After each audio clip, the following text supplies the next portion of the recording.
বিয়ে বাড়ি থেকে ফেরার সময় দাদার আর আমার মিলিয়ে এতগুলো লাগেজ হয়ে গেছিলো যে গাড়িতে লাগেজগুলো তুললে আমাদের সবার বসার জায়গা ঠিকঠাক হচ্ছিলোই না।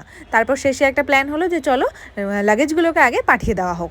আর সেই জন্যই আগের দিন ওরা চলে গেছিলো ধর্মতলাতে বাসে করে, গঙ্গারামপুর পাঠিয়ে দিল লাগেজগুলোকে। আর আমরা বাড়িতে পৌঁছানোর আগেই আমাদের লাগেজগুলো পৌঁছে গেছিলো। তারপর পরের দিন আমরা সবাইকে বাই বাই করে আমরাও রওনা হয়ে গেলাম। আর এদিকে তো মাসির ভীষণ মন খারাপ হয়ে গেছিলো আমরা চলে যাচ্ছি বলে। সো হ্যালো এভরিওয়ান, সবাই কেমন আছো? আমি মেকআপ আর্টিস্ট শিল্পা, আর তোমাদের সাথে এই ব্লগটা শেয়ার করতে আমার একটু সময় লেগে গেল। সো প্লিজ কিছু মনে করো না কেউ। আর আজকে জার্নিটা তোমাদের সাথে শেয়ার করব। আর আসার সাথে সাথেই মানে বাড়ি ফেরার সাথে সাথে আমার ভীষণ কাজের প্রেশার ছিল, সেই জন্য ভিডিওটা এডিট করতে একটু লেট হয়ে গেল। সো সবাই একটু অ্যাডজাস্ট করে নিও প্লিজ।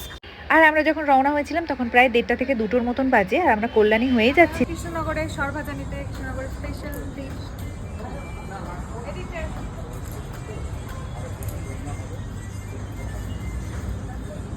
স্পেশাল সরভাজা। আর এই দেখো নিচের লাইনটায় পুরোপুরি লম্বা করে কিন্তু সরভাজা রাখা রয়েছে। আর এখানে শুধু সরভাজা নয়, এখানে কিন্তু মিষ্টি ভ্যারাইটিও প্রচুর ছিল। আর এই যে দেখতে পাচ্ছ একটা সরভাজা আর একটা কিন্তু মাখা সন্দেশ টাইপের, ওটা ভাজা ছিল না।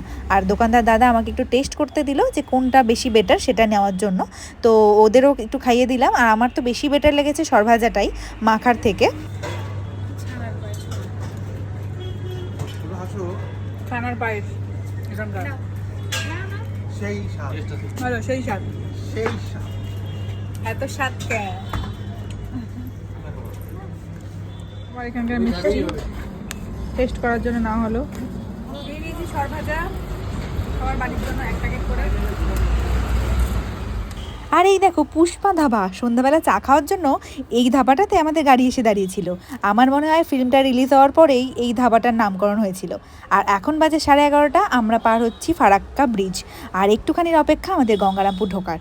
আর সত্যি বলতে নিজের জায়গার কিন্তু শান্তিই আলাদা। তো ফাইনালি চলে এলাম গঙ্গারামপুরে। আর প্রথমেই ওরা চলে গেল আমাদের নামাতে। চলো এখনকার মতন টাটা, সবাই ভালো থেকো।